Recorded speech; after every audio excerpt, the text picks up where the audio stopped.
Subject physics chapter 1 है। Chapter का नाम है प्रकाश का परिवर्तन। इस चैप्टर से 70 ऑब्जेक्टिव क्वेश्चन पूछेंगे।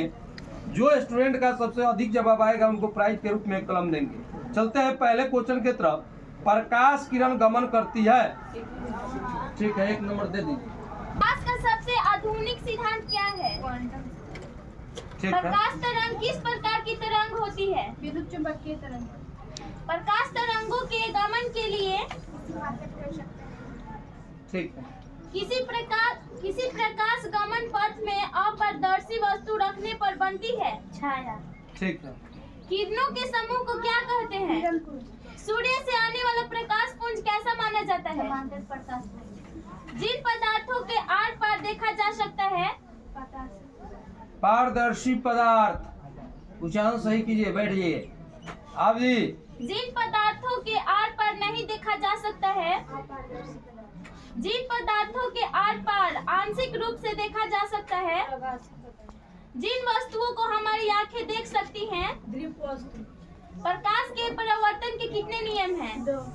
आपतित किरण तथा अभिलंब के बीच बने कोण को क्या कहते हैं? आपतन। आपतित किरण तथा अभिलंब के बीच बने कोण को क्या कहते हैं? परिवर्तन कोण। आपतन कोण हमें बैठ जाओ जी। जो बता दी। हमें वस्तुओं को देखने योग्य कौन बनाता है? 0 नंबर दीजिए। प्रकाश का किरणों से टकराकर मुड़ने की घटना को क्या कहते हैं? परिवर्तन कोण। गलत है, 0 नंबर। दर्पण हमेशा आभासी सीधा तथा बराबर प्रतिबिंब बनाता है। 0 नंबर दीजिए। प्रकाश का किरणों से टकराकर मुड़ने की घटना को क्या कहते हैं? हमेशा आभासी सीधा तथा बराबर प्रतिबिंब बनाता है। पूछिए इससे। आभासी सीधा तथा बराबर प्रतिबिंब बनाता है। कथे रोक जाइए। दर्पण पार्श्वव्य विस्थापन प्रदर्शित करता है। एक और ये सब पूछिए। समतल दर्पण की वक्रता त्रिज्या कितनी होती है? रोक जाइए। दर्पण का परावर्तक सतह पहले ये सब पूछिए। रोक जाइए। गोलीय होता है, उसे क्या कहते हैं? कौन नंबर है? ये दर्पण कितने प्रकार के होते हैं? हाँ, नाम बताइए। गोलीय दर्पण 2 प्रकार के होते हैं, नाम बताइए तो। ठीक है, बैठ जाओ। आप जी इनसे पूछिए। जिस दर्पण का परिवर्तक सतह अंदर की ओर वक्र होता है उसे कहते हैं। एक और पूछिए इनसे। जिस दर्पण का परिवर्तक सतह बराबर की ओर वक्र होता है उसे कहते हैं। बाहर की ओर वक्र होता है उसे कहते हैं। ठीक है, बैठ जाइए। 1 नंबर दीजिए। वृत्ताकार सीमा रेखा के व्यास को क्या कहते हैं? रोक जाइए जी। अगला केंद्र को क्या कहते हैं? ठीक है, 1 नंबर दे दीजिए इनको। बैठ जाइए। चलिए बोलिए अगला। गोलीय दर्पण के ध्रुव और वक्रता केंद्र को मिलाने वाली रेखा को क्या कहते हैं? एक और क्वेश्चन पूछिए। मुख्य अक्ष दर्पण के ध्रुव पर। ठीक है, इनको 1 नंबर दीजिए। बैठ जाइए। हाँ, चलिए। दर्पण के ध्रुव तथा वक्रता केंद्र के बीच की दूरी को क्या कहते हैं? क्या? रुक जाइए जी। वक्रता दर्पण के ध्रुव तथा वक्रता केंद्र के मध्य बिंदु को क्या कहते हैं?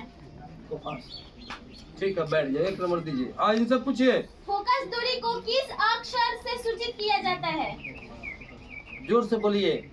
भी को क्या सूचित किया जाता है? यू को, एफ को, आर को। अच्छा, फोकस दूरी उत्तल दर्पण में चिन्ह क्या होता है? प्लस की माइनस? ले लो दवाई। त्रिज्या तथा फोकस दूरी में क्या संबंध है? बताइए। एफ को क्या कहते हैं? कहते आर को। अच्छा, अब भी को, आयु को।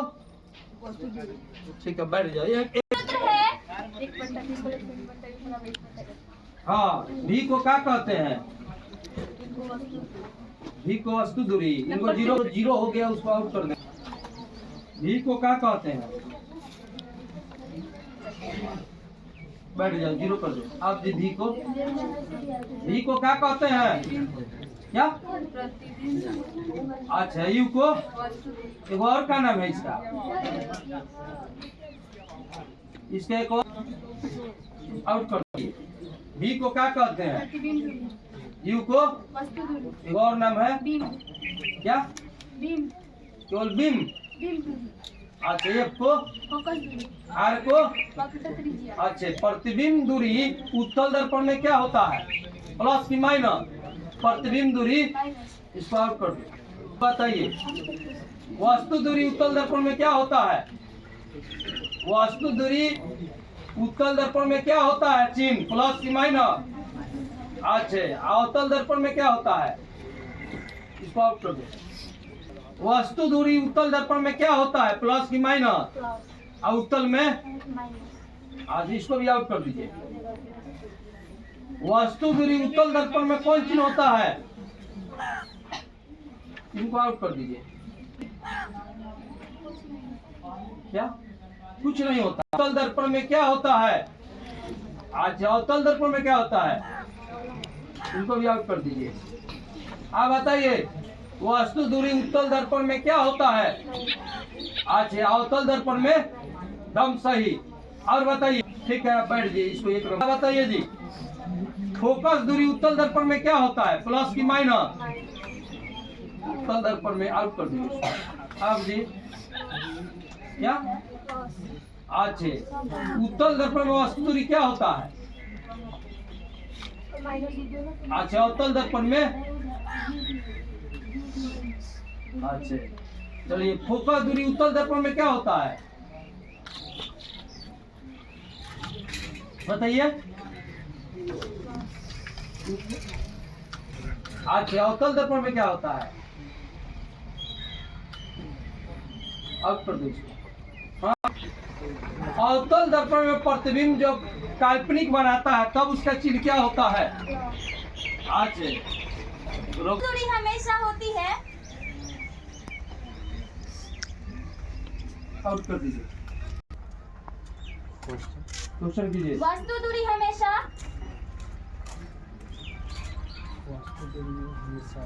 क्या होता है? ऋणात्मक होता है। ठीक है, नंबर दीजिए। अब बताइए तो, अवतल दर्पण में ध्यान से सुनिएगा, अवतल दर्पण में फोकस दूरी क्या होता है? प्लस की माइनस? एक बार बोलिए। प्लस। अवतल दर्पण में, इनको आउट कर दीजिए। उत्तल दर्पण में फोकस दूरी क्या होता है? एक बार चिन्ह बताओ। उत्तल दर्पण में? अच्छा, अवतल दर्पण में प्रतिबिंब दूरी क्या होता है? इसको आउट कर दीजिए। अवतल दर्पण में फोकस दूरी क्या होता है? इसको भी आउट कर दीजिए। क्या होता है अवतल दर्पण में? अच्छा, दर्पण सूत्र बताइए तो। हाँ, ये बता v प्लस कथी? सर ये बता u ये बोले एक बटा u अच्छा, प्लस ए बता v हाँ, बराबर एक बटा अच्छा, एफ को क्या कहते हैं? आउट कर। अभी को? आयु को? एक और नाम है? अच्छा,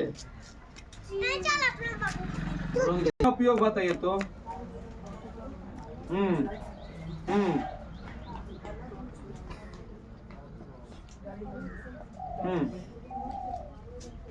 हो गया। आउट कर दीजिए इनको अभी। आप जी बताइए, अवतल दर्पण का उपयोग? हाँ हाँ हाँ। अच्छा, इनको एक नंबर दे दीजिए। फोकस दूरी उत्तल दर्पण में क्या होता है? आउट कर दीजिए इनको। फोकस दूरी क्या होता है? चिन्ह बताइए, एक बार बोलिए। फोकस दूरी क्या होता है? एक। अच्छा, ठीक है। वक्रता त्रिज्या उत्तल दर्पण में क्या होता है?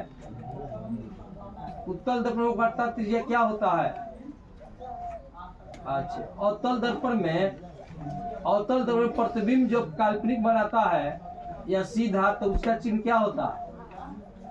ठीक है, इसको एक नंबर दे। में जब वस्तु वक्रता केंद्र पर होगा तो प्रतिबिंब कहाँ बनेगा? उससे पूछो। करता है। सही है, चलिए इनसे पूछिए। प्रतिबिंब निर्माण के लिए कम से कम कितने किरण चाहिए? ठीक है, इनको भी दीजिए। सिनेमा के पर्दे पर किस प्रकार का प्रतिबिंब बनता है? वास्तविक प्रतिबिंब। ठीक है, दीजिए। वास्तविक प्रतिबिंब हमेशा क्या होता है? वास्तविक प्रतिबिंब हमेशा क्या होता है?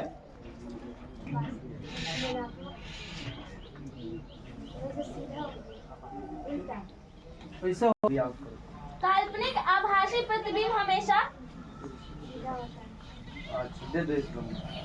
किस दर्पण में वस्तु से बड़ा किस दर्पण में वस्तु से बड़ा काल्पनिक प्रतिबिंब बनता है? और ठीक है, नंबर 2। चलिए अगला क्वेश्चन। कौन दर्पण वास्तविक तथा काल्पनिक दोनों प्रतिबिंब बनाता है? ठीक। किस दर्पण को आभासी दर्पण कहते हैं? एक बार बोलिएगा। ठीक। किस दर्पण की फोकस दूरी तथा वक्रता त्रिज्या ऋणात्मक होती है? बताइए, क्या बोल रही है? ठीक, नंबर 2। पूछो तो अगला। जलाने के लिए उसे कहाँ रखना होगा? फोकस पर। ठीक। कौन दर्पण किसी बड़े वस्तु का पूरा प्रतिबिंब बना सकता है? ठीक। कौन दर्पण हमेशा काल्पनिक सीधा तथा छोटा प्रतिबिंब बनाता है? ठीक। किस दर्पण को अपसारी दर्पण कहते हैं? ठीक है, नंबर दीजिए। किस दर्पण की फोकस दूरी तथा वक्रता त्रिज्या धनात्मक होती है? उत्तर दर्पण का उपयोग है। ठीक है।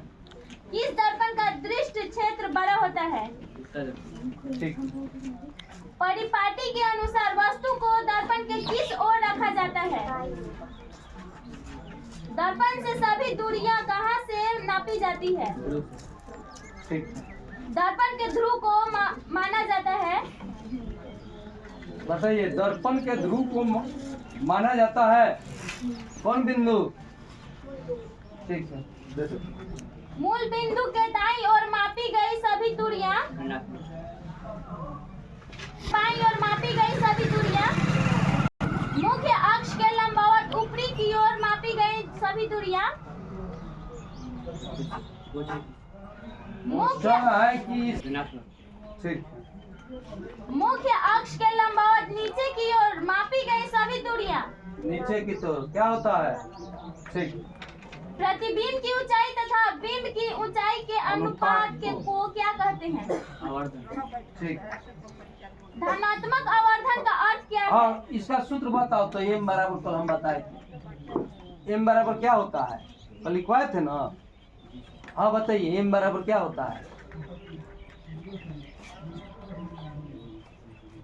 आप जी, m बराबर सूत्र क्या लिखवाए थे?